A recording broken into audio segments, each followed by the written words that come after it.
नमस्ते, जय हिंद। मैं हूं ऋषि सिंह और आप देख रहे हैं भारत। अब इस सीन को देखिए, याद कीजिए ये कौन सी मूवी है।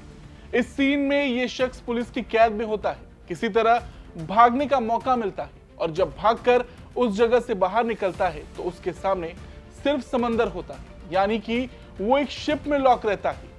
थक हार के ये शख्स वापस आ जाता है, मतलब पुलिस की कैद से निकल नहीं पाता।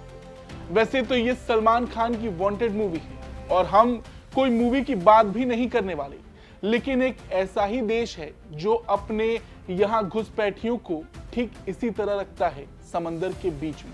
ये देश है ब्रिटेन। ब्रिटेन इमिग्रेंट्स को लेकर बेहद सख्त है। ऐसे आपको रील सोशल मीडिया पर ब्रिटेन की खूबसूरती तो देखने को मिल जाती होगी, मगर एक सच ये भी है कि वहां अवैध तरीके से घुसने वाले लोगों की जिंदगी किसी नर्क से कम नहीं। अब जो लोग अवैध तरीके से ब्रिटेन में घुसने की फिराक में है, उनके लिए भी ब्रिटेन की सरकार का एक मैसेज है। आप इन खतरनाक गिरोहों पर भरोसा करके अपना पैसा बर्बाद कर रहे हैं और आपको तुरंत वापस भेज दिया जाएगा अगर आपने कुछ इस तरह का कदम उठाया।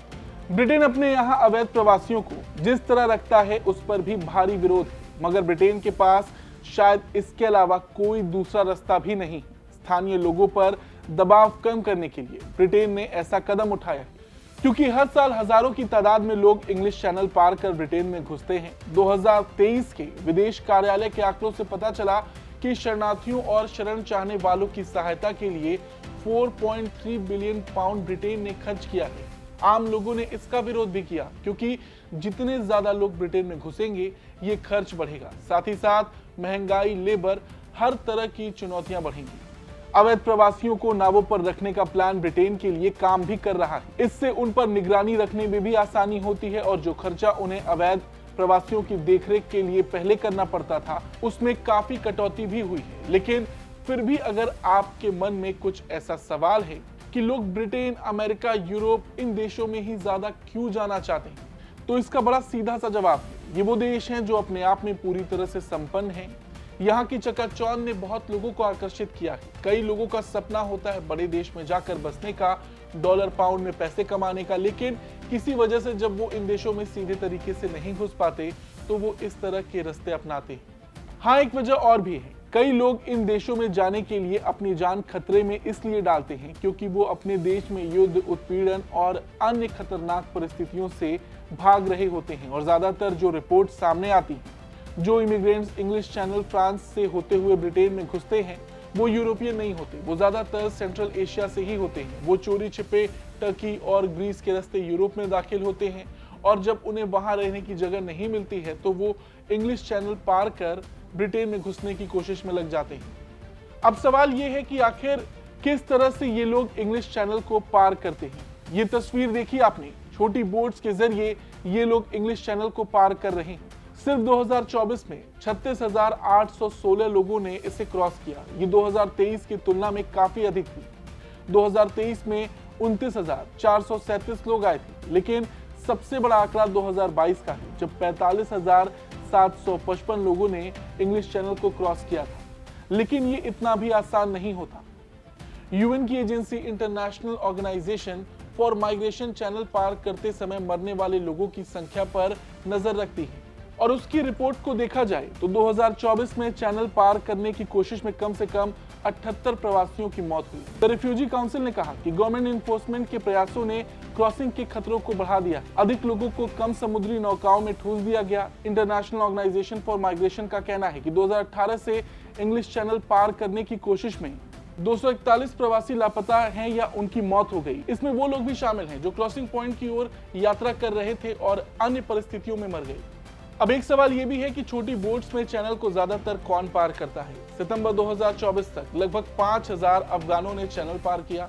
ईरानी दूसरा सबसे बड़ा समूह था। इसके बाद सीरिया, वियतनाम और इरिट्रिया के लोग थे। 80% से अधिक पुरुष थे। लगभग 40% 25 से 39 साल के बीच के थे।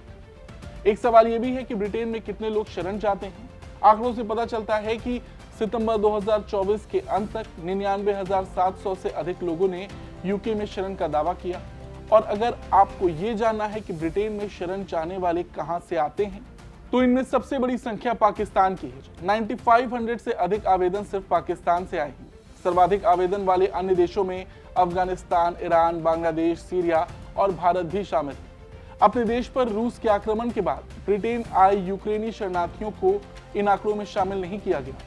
26 नवंबर 2024 तक यूक्रेनी शरणार्थियों की 2,66,300 वीजा जारी किए गए, जो यूके सरकार द्वारा स्थापित कानूनी मार्गों के माध्यम से आए हैं। अब ये तो वो आंकड़े थे जहां लोग शरण पाने के लिए आवेदन कर रहे थे। अब यूके कितने शरण चाहने वालों को वापस भेजता है, ये भी देखिए। अब यूके होम ऑफिस उन लोगों को हटा सकता है जिनके पास यूके में रहने का कोई कानूनी अधिकार नहीं या उन्हें प्रवेश करने से मना भी कर सकता है। सितंबर 2024 के अंत तक 8,519 लोग जिन्हें शरण नहीं दी गई थी, वो अपने गृह देश लौट गए। 2023 में इसी अवधि की तुलना में ये 52% अधिक है, जिसका मुख्य कारण अल्बानिया लौटने वाले लोग में वृद्धि है। 2018 और सितंबर 2024 के बीच छोटी नावों में यूके आए 4,420 लोग वापस लौटे हैं। जून 2024 को यूरोपीय संघ और यूरोपीय आर्थिक क्षेत्र में शरण का दावा करने वाले लोगों की संख्या में ब्रिटेन 5वें स्थान पर था। 3,19,710 आवेदकों के साथ जर्मनी पहले नंबर पर, स्पेन दूसरे नंबर पर, उसके बाद फ्रांस और इटली थी। लेकिन जो अनोखा तरीका ब्रिटेन ने अपनाया अवैध प्रवासियों को लेकर, वो लंबे समय तक चर्चा में रहा। फिलहाल आज की इस वीडियो में इतना ही। अगर आपको ये वीडियो पसंद आई है तो कमेंट करके जरूर बताएं। धन्यवाद।